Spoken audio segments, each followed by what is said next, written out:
The Lord is gracious and compassionate,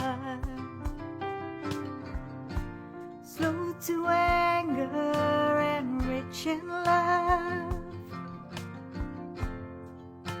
The Lord is gracious and compassionate, slow to anger and rich in love. And the Lord is good to us.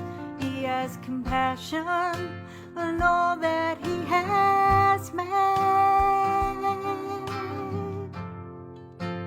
Far as the east is from the west, that's how far He has removed our transgressions from us.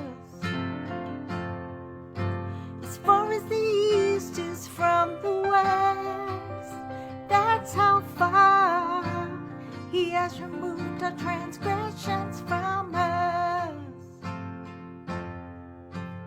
Praise the Lord, oh my soul, praise the Lord.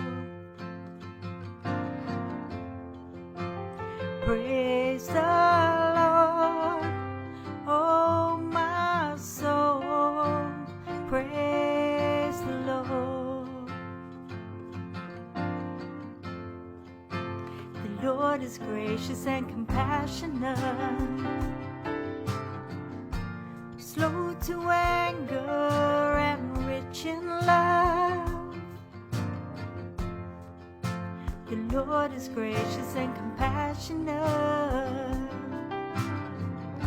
slow to anger and rich in love.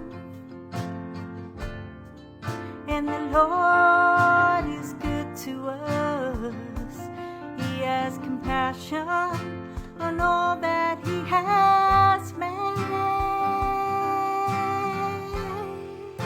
As far as the east is from the west, that's how far He has removed our transgressions from us.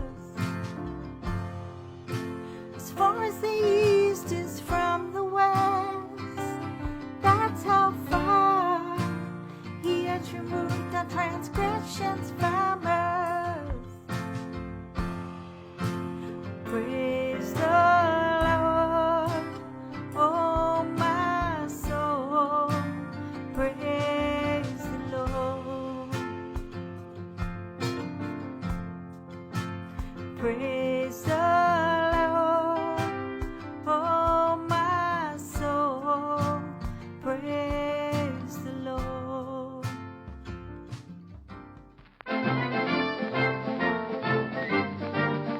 Time for some household humour now. Last week we challenged you to try and peg as many pegs on someone else in your household as you can. But I can see that the stakes of this challenge were not high enough. So this week we are upping the ante. Now you may have seen this trick on TikTok. What you need is a glass of water. You'll need a hat, maybe one like this. You'll need a straw, here's my eco-friendly straw, and you'll need some money. Now, this is the only money I have, I don't know why, but I have a £20 note here. And what you need to do is you need to bet someone in your household, so I'll bet myself £20 that I can drink this water from this cup with the hat over the top without moving the hat. So to succeed in this challenge when you're betting someone else is that you need to convince the other person that you've actually drunk the water. So it's probably best if you have this on some sort of surface. I'm going to hold it in my hand for now. So this is where the straw might come in. So you might sort of just mime being like, I've drunk all the water.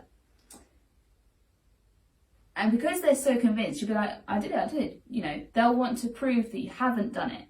So they will lift the hat. When they do that, you need to drink all of the water really, really quickly. And then be like, I did it. I drank the water without moving the hat. Because you convinced them to move the hat. to prove that you were wrong. So if you can do that and win the money, you'll be in chance for a prize. Please do send in video evidence. We absolutely need video evidence for this one. Either to @stjohnsegham on Instagram or Facebook, or via email to me at grace@stjohnsegham.com by 10 a.m. on Thursday the 21st of May. I'm looking forward to seeing this challenge done. It's time for What's Your Story again? The part where we're getting to know your youth leaders a little bit better. And this week we're heading over to the Audsley establishment to ask Chrissy Audsley, what's your story? Tell us about where you grew up and how you are now in Egham at St John's. So I grew up with my family in Buckinghamshire, and we went to a church very similar to St John's, and I have ended up in Egham because me and my husband Andrew met on a youth venture camp when we were 16, and then a few years later we started going out, and the rest is history, and that's why I'm here in Egham. How did you become a Christian?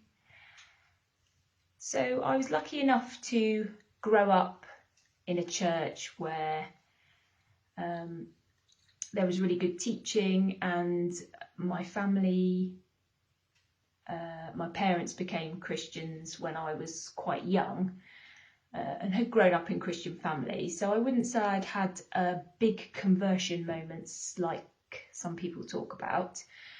But at the age of 13, I went to something called family camp, which is a bit like New Wine, and I gave my life to Jesus at that point because I realised that I needed to have a personal relationship with him, and so that's what happened.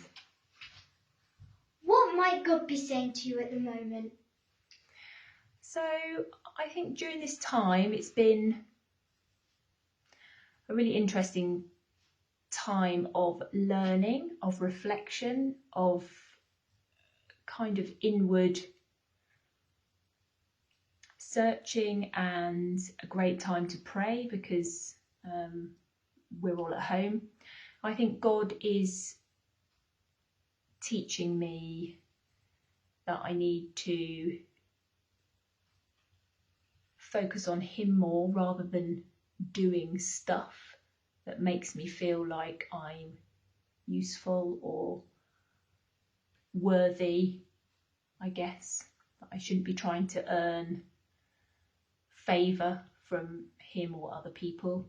And a really big thing that I've been learning is just how important and special my family are, and time with them, because they're so precious. And